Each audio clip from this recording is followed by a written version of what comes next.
Saya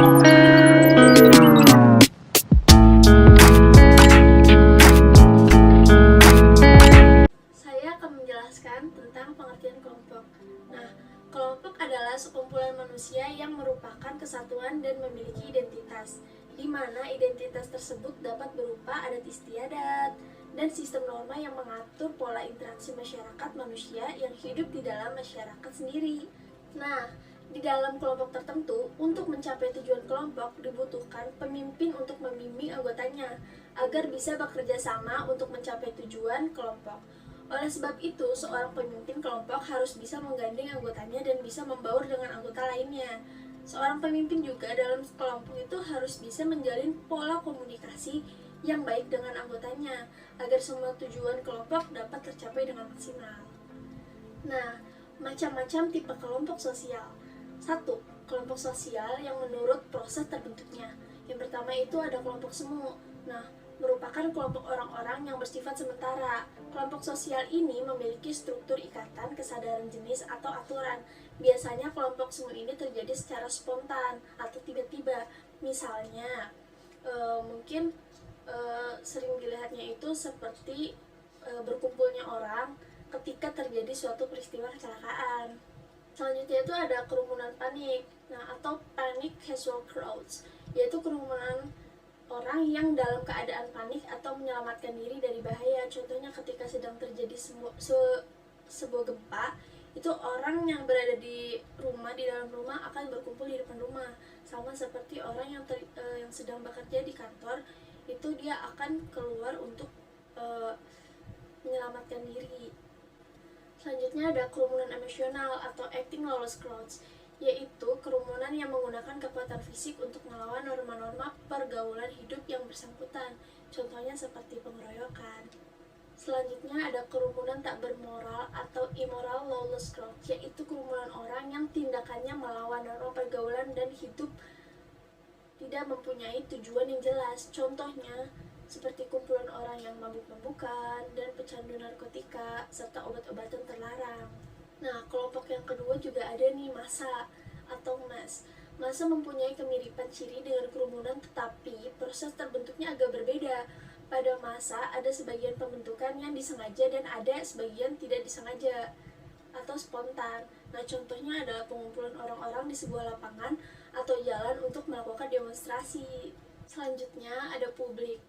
Nah, terbentuknya publik itu hampir sama dengan massa, tetapi tidak dalam tempat yang sama. Publik ini mempunyai anggota yang tersebar tanpa batas wilayah formal. Contohnya adalah publik pendengar pidato presiden yang disiarkan oleh radio. Nah, para hadirin yang datang pada pidato tersebut merupakan massa, sedangkan seluruh pendengar radio yang memperhatikan pidato adalah publik. Yang kedua ini ada kelompok nyata. Nah, kelompok nyata itu diantaranya seperti kelompok statistik atau statistik group. Nah, kelompok statistik ini biasanya digunakan sebagai sarana penelitian agar penelitian mudah dilakukan. Maka masyarakat dikelompokkan sesuai dengan kepentingannya. Contohnya kelompok laki-laki dan wanita, kelompok anak-anak, kelompok pengusaha, dan sebagainya.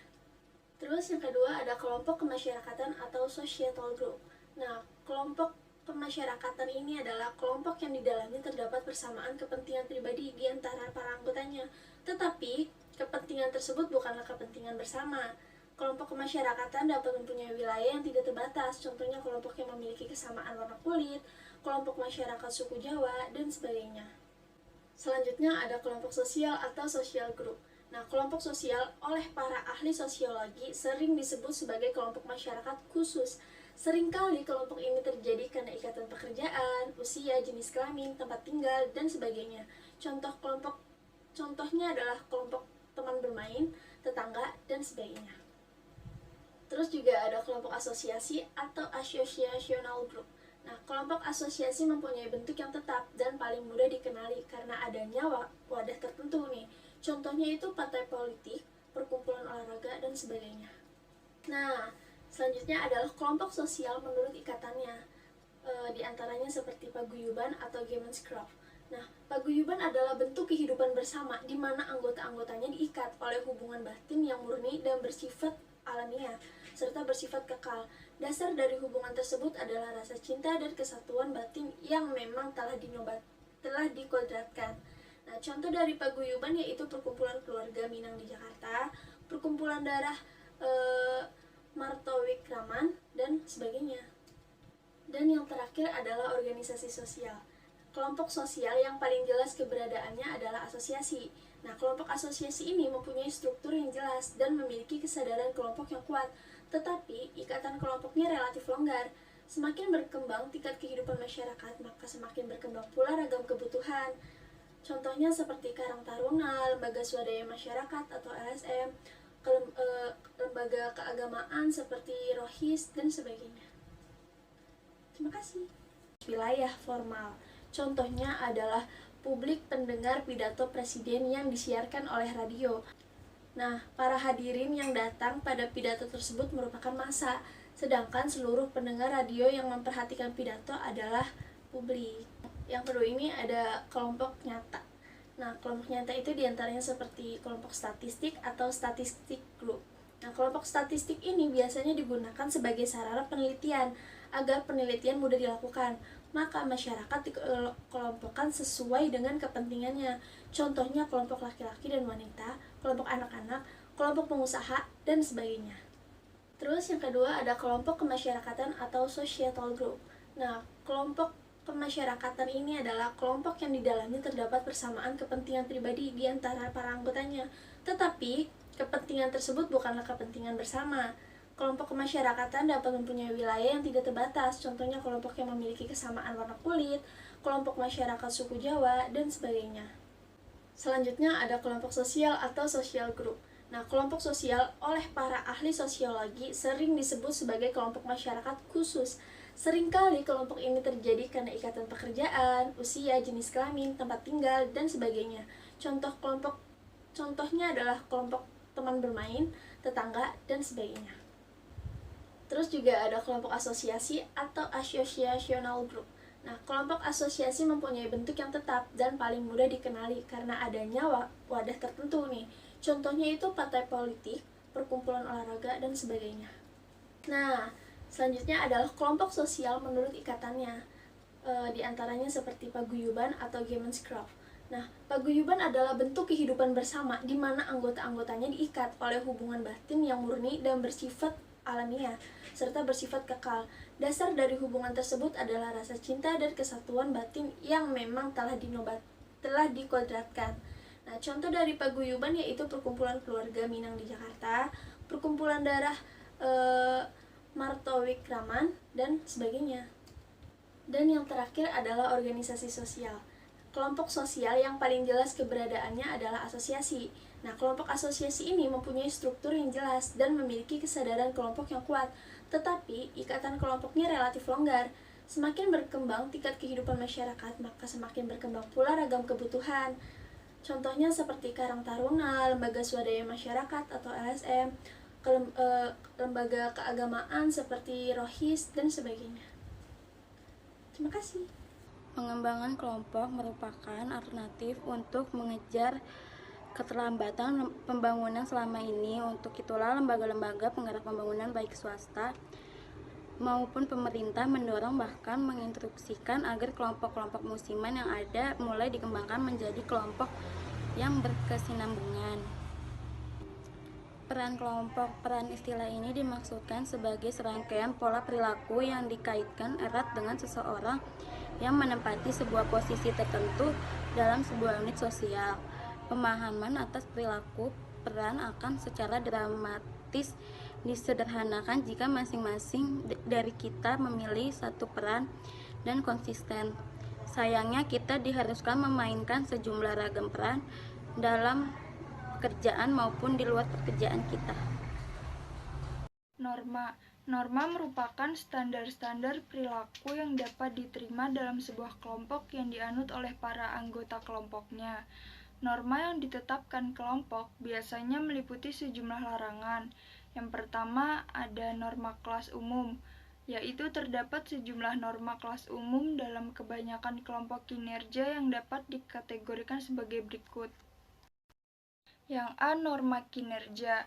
Norma kinerja adalah petunjuk-petunjuk eksplisit mengenai seberapa keras harus bekerja, bagaimana menyelesaikan pekerjaan, tingkat hasil kerja, tingkat kelambanan yang pantas, dan sebagainya yang sangat kuat mempengaruhi kinerja karyawan secara individual.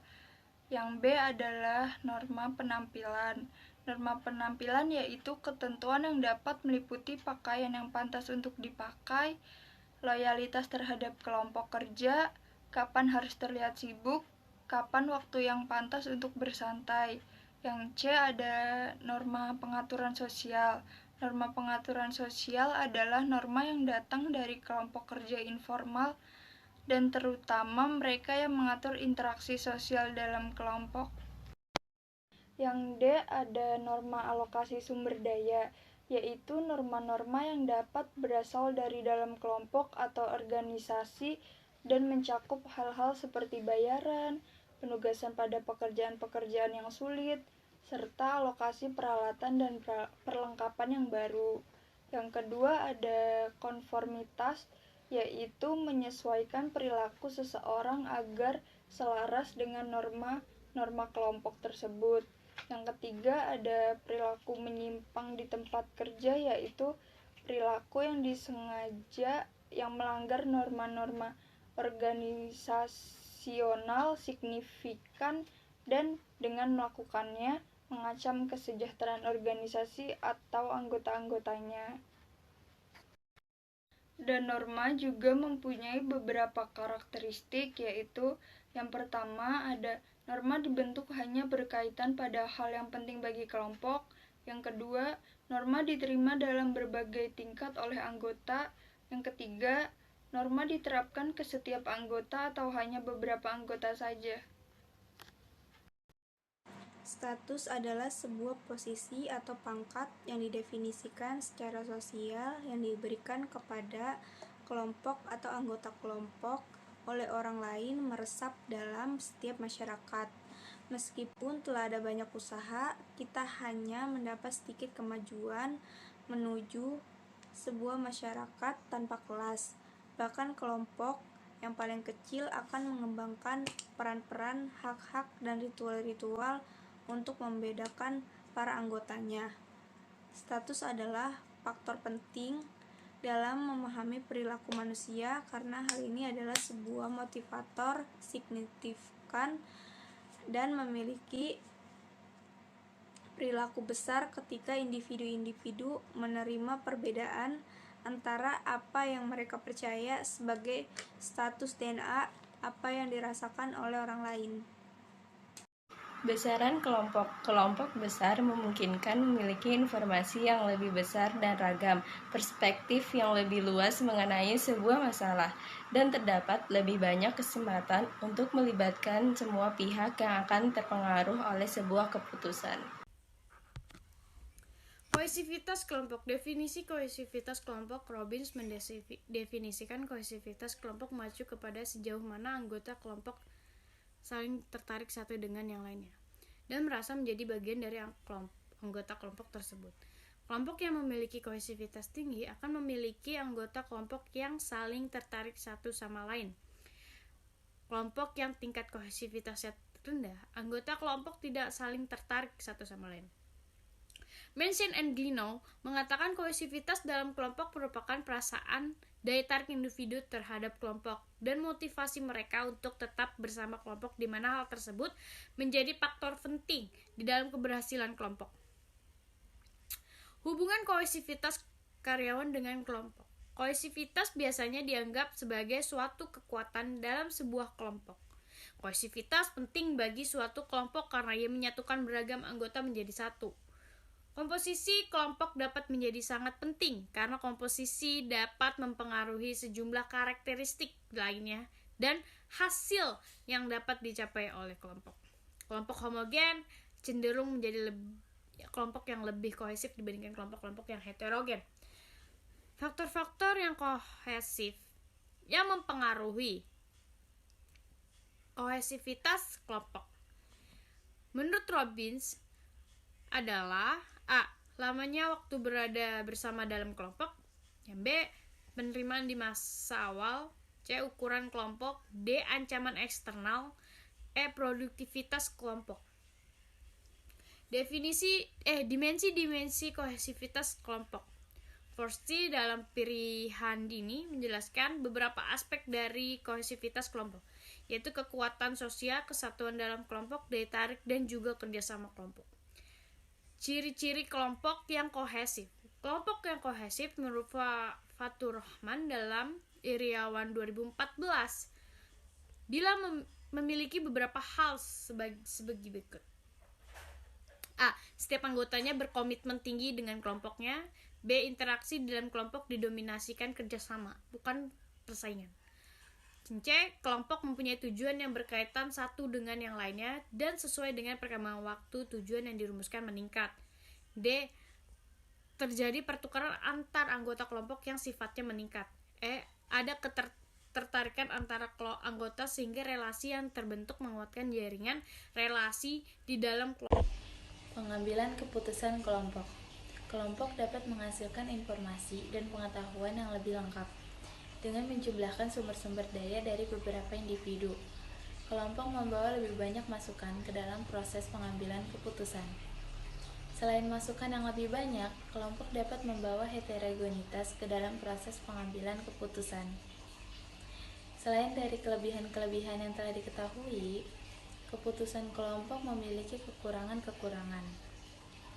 Keputusan kelompok lebih memakan waktu karena kelompok biasanya membutuhkan waktu lebih lama untuk mencapai sebuah solusi dibandingkan bila seseorang individu yang mengambil keputusan tersebut.